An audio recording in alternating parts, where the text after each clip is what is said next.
खुशी वहीं पर है जहाँ मन प्रसन्न हो।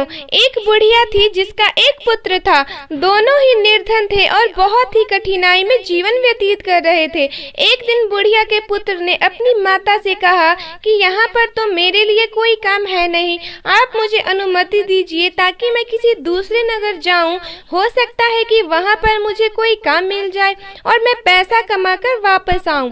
बूढ़ी माँ ने अपने बेटे को एक सिक्का दिया और थोड़ी सी रोटी भी यात्रा मार्ग के लिए दे दी। इसके बाद उसने अपने पुत्र को विदा किया। बुढ़िया का बेटा चलते चलते एक बाजार पहुंचा। वहां पर उसने एक बूढ़े भिखारी को देखा। वह चिल्ला चिल्ला के कह रहा था कि है कोई जो मेरे जीवन के अनुभव को एक सिक्के में खरीदे।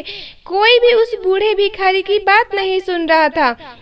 इसी बीच उस युवक ने सोचा कि मेरे पास एक सिक्के के अतिरिक्त कुछ भी नहीं है, क्यों ना यह सिक्का मैं इस बूढ़े को दे दूं। उसने यह सोचते हुए कि आजीविका का प्रबंध करने वाला तो ईश्वर है, वह सिक्का बूढ़े को दे दिया। सिक्का देते समय युवक ने उस बूढ़े से कहा कि अब तुम मुझको अपने जीवन का अनुभव बताओ। बूढ़े ने कहा कि कोई भी अपनी वर्तमान स्थिति से संतुष्ट नहीं है।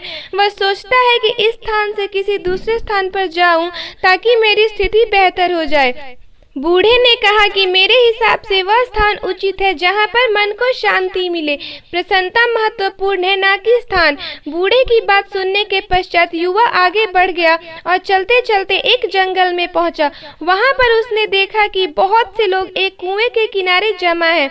उसने उन लोगों से पूछा कि क्या हुआ। लोगों ने कहा कि इस आशा के साथ हमारा कारवां यहाँ पर आया था कि इस कुएं से पानी निकालकर पिएगा। अब हम स्वयं प्यासे हैं और हमारे पशु भी प्यासे हैं।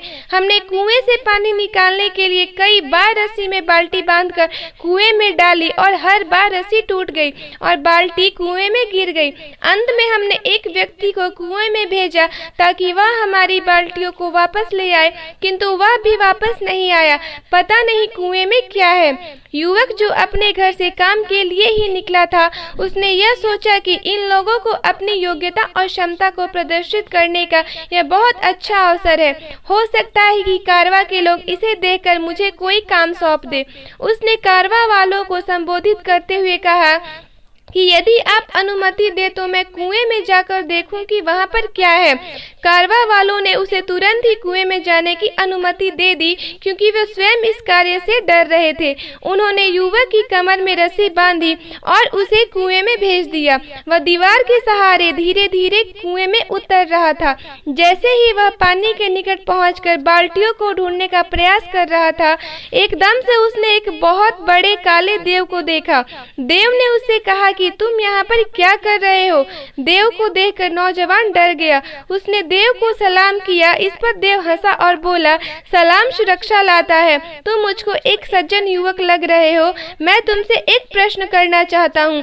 यदि तुमने मेरे प्रश्न का सही उत्तर दे दिया तो मैं तुम्हें यह अनुमति दूंगा कि कुएं से पानी लेकर सुरक्षित वापस चले जाओ।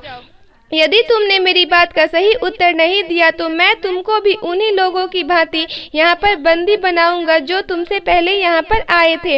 ऐसे में युवक ने सोचा कि तुम्हें क्या परेशानी थी जो यहाँ पर आए, लेकिन अब इन बातों से कोई लाभ नहीं था।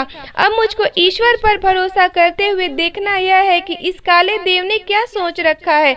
यह सोचते हुए उसने देव से कहा कि ठीक है, मुझे तुम्हारी बात स्वीकार है, तुम अपना प्रश्न पूछो। देव ने युवा से कहा कि यह बताओ कि खुशी कहाँ है। देव का प्रश्न सुनकर युवा ने कहा कि मालूम है कि खुशी तो धरती पर ही है। फिर उसने सोचा कि यदि मैं उसको यही उत्तर दूंगा तो हो सकता है कि उसे बुरा लगे, क्योंकि उसका घर तो अंधेरे कुएं में है। अभी वह यह सोच ही रहा था कि युवक को बूढ़े फकीर की बात याद आ गई। बूढ़े की बात जैसे ही उसके मन में आई, वह बहुत प्रसन्न हुआ। इसके बाद उसने देव से कहा कि जानते हो खुशी कहाँ है?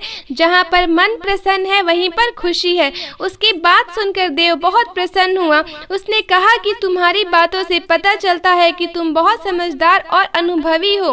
तुमसे पहले जिससे मैंने यह प्रश्न किया था, उसने मुझसे कहा था कि धरती पर पाए जाने वाले बाग खुशी का स्थल है, जबकि मुझको तो यही स्थान अच्छा लगता है और मैं इसे ही पसंद करता हूँ। देव ने कहा कि जाओ, बाल्टियों को ले जाओ, मैं तुमको 3 अनार दूंगा। जब तक अपने घर ना पहुंच जाना, किसी से भी इस बारे में कोई बात नहीं करना। युवक ने देव का आभार व्यक्त किया, बाल्टियों को पानी से निकालकर एकत्र किया और उनको पानी से भरकर वापस ऊपर भेज दिया। उसके बाद वह भी कुएं से सुरक्षित वापस निकल आया। बाहर आने के बाद उसने देव की कहानी कारवा वालों को सुनाई, किंतु अनार के बारे में उसने उनसे कुछ भी नहीं कहा।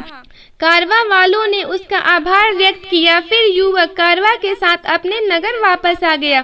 जब वह अपने नगर पहुंचा तो कारवा वालों ने उसे एक गाय और भेड़ उपहार स्वरूप दी। उन्होंने कहा कि हम कुछ समय तक तुम्हारे नगर में रहेंगे, जब हम यहाँ से वापस जाएंगे तो तुम भी हमारे साथ आ सकते हो और हमारे लिए काम कर सकते हो।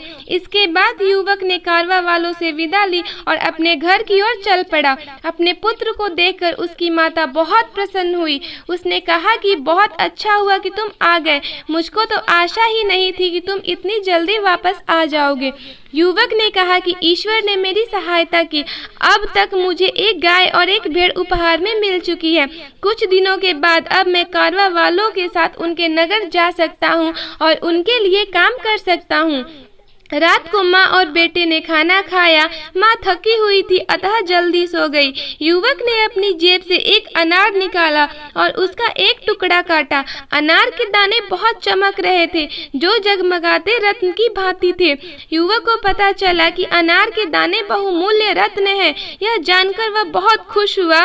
वह कारवा के साथ यात्रा पर नहीं गया। उसने कुछ रत्न लिए और उन्हें जाकर बाजार में बेच दिया। उससे मिलने वाले पैसों से उसने एक दुकान खरीदी और व्यापार आरंभ किया। जब भी लोग किसी ऐसे व्यक्ति को देखते हैं जो अनुपयुक्त स्थान पर रहता हो या उसकी आय कम हो और बड़ी कठिनाइयों में जीवन व्यतीत करता हो, लेकिन इन सब के बावजूद भी वह प्रसन्न हो, तो लोग यह कहावत दोहराते हैं, कूजा खुश अस्त आंजा के दिल खुश अस्त, अर्थात खुशी वहीं पर है जहाँ पर मन प्रसन्न है। दोस्तों, अगर आपको ये कहानी पसंद आई हो तो आप इस वीडियो को लाइक शेयर करना और इस चैनल को सब्सक्राइब करना ना भूलें। धन्यवाद।